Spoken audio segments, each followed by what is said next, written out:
हमारा थोड़ा परसेंटेज हमारा बढ़ाओ, थोड़ा सरकार जिम्मेदारी ले। तुम्हारे लोग नहीं है क्या? ये सरकार के लोग नहीं है, मालिक के तुम हो। अरे मालिक के है, लेकिन आप भी तो कुछ लगते हो उनके। आप भी तो सरकार सरकार भी तो हमारे प्रति कुछ जिम्मेदारी निभाए।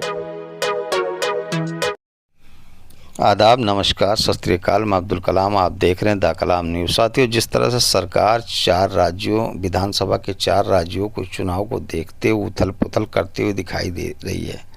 आप लोगों को ये खबर मैंने पिछले हफ्ते बताई थी कि द हिंदू अखबार के अंदर खुद ई श्रम मंत्री मनसुख मांडविया कहते हुए खुलासा किया था कि इस पर विचार सरकार कर रही है, इस पर एक पोर्टल तैयार हो रहा है, जल्द से जल्द पेंशनरों की मांग पूरी की जाएगी। लेकिन ये सारी बातें ढाक की 3-5 दिखाई दे रही हैं। आंदोलनकारी पेंशनर भी सरकार की इस मंशा को समझते हैं।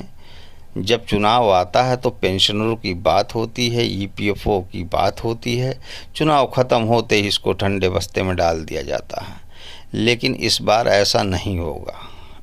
एनएससी की पूरी टीम, अशोक कमांडर रावत मिलकर सरकार को पूरा लोहा देने की टक्कर में लगे हुए हैं।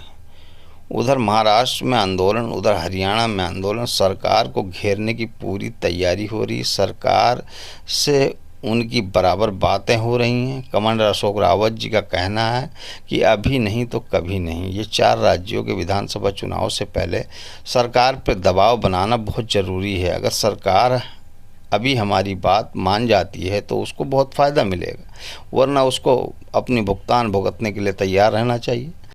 पिछले दिनों 18 सितंबर को जूम मीटिंग के अंदर कमांडर अशोक रावत जी और उनकी एनएससी की पूरी टीम एक साथ बैठकर अहम फैसलों पर चर्चा की, जिस पर जोर दिया गया कि चुनाव से पहले आंदोलन को तेज किया जाए। 4 राज्यों के विधानसभा चुनाव को देखते हुए हरियाणा, महाराष्ट्र के अंदर आंदोलन जोरदार करने की तैयारी। एनएससी की ओर से इस महीने लगातार कई सभाएं होंगी, जिसमें पक्ष विपक्ष के पार्लियामेंट मेंबर और नेता शामिल होंगे इन सभाओं में, जिसका खुद कमांडर अशोक रावत जी ने सभाओं की तारीख का खुलासा करते हुए दिखाई दे रहे हैं। कमांडर अशोक रावत जी ने कहा कि हमारी सभाओं का विधानसभा चुनाव पर ज़रूर पड़ेगा। उन्होंने कहा कि हमारी 21 को नासिक और 22 को पुणे के अंदर सभा होगी। उन्होंने ये भी कहा 23 को नगरडे, महाराष्ट्र, वहाँ भी हमारी सभा होगी। ये भी कहा कि औरंगाबाद में हमारी बड़ी सभा होगी। 25 को भीड़ में है।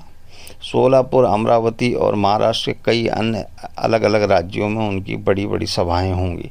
उन्होंने कहा कि सभाओं का असर विधानसभा चुनाव पर ज़रूर पड़ेगा।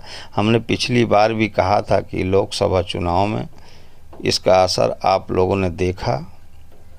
आप लोग इन सभाओं में ज़्यादा से ज़्यादा योगदान दे पहुँचें।